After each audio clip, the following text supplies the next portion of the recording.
Hello all, I am Dr. Ashish Agrawat. So to understand this verification of trueness, first we have to understand about the t-test.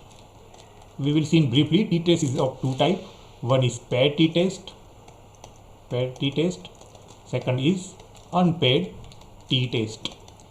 In paired t-test, here one sample is analyzed by two methods, from test and from the comparative. So here there is only one sample and it is compared with the test method and in the comparative method. In unpaired t-test, here there are two different samples, and we will check the mean of both the sample. Like we have one sample called male, other sample is female, and when we compare the height, so mean of height of male and mean of height of female, that will give us idea about the bias. And the t-test will be bias divided by standard error. So what will be the standard error? Divided by SD divided by root n. Here n is the number of measurements. So you can say that t-test formula is bias into square root of n divided by SD difference. Now if this t value, calculated t value, if it is less than the critical t value that we get from the table, then we can say there is no bias is existing. But t-test is little bit vague. In what terms?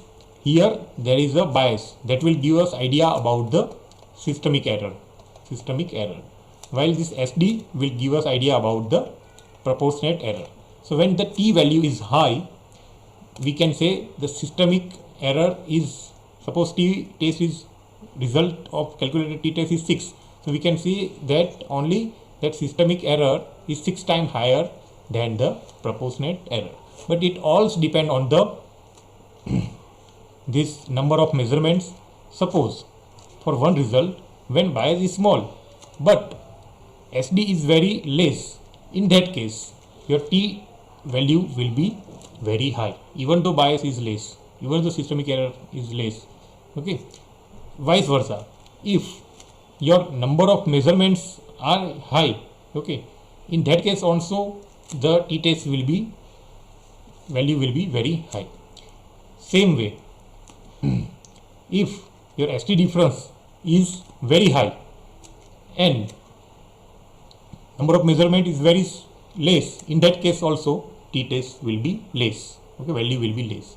It is not that much, but it will give us idea about whether there is systemic error is there or not, and we can get the idea about the comparison of two methods, whether there is a bias is there or not.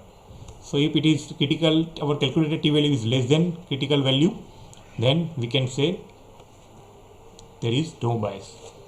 Here the example to verify the manufacturer's claim of accuracy. We have done experiment and we got the bias, the difference between the two mean, that is 1.8 milligram. We got the SD of 5.8 and t value is 2.79 for n equal to 81. Here we get, when we do the experiment, we got the bias is 1.8 upon SD, that is 5.8 divided by 81. So 1.8 into 9 divided by 5.8, we get the t value of 2.79. Now for 81 sample, as the value are high, the degree of freedom will be n minus 2. If we see the in t table, you can see here for 120 degree of freedom the value is 198, for 60 it is 2. So our value degree of freedom here, the number of sample is 81 and n minus 2 is 79. So it is, this 79 value is in between these two.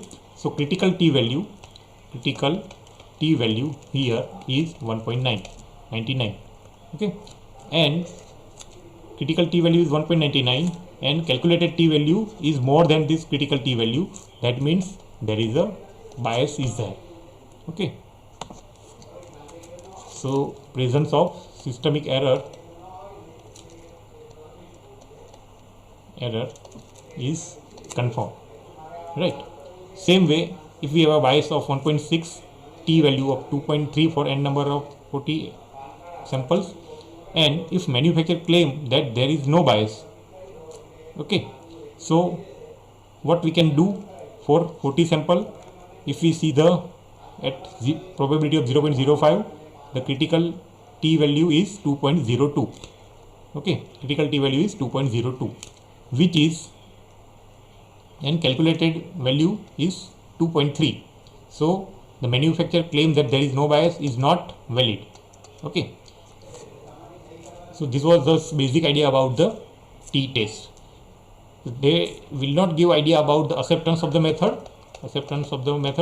They just give idea whether there is bias is there or not. Okay, statistically significant bias is that or not, that is given by the t test.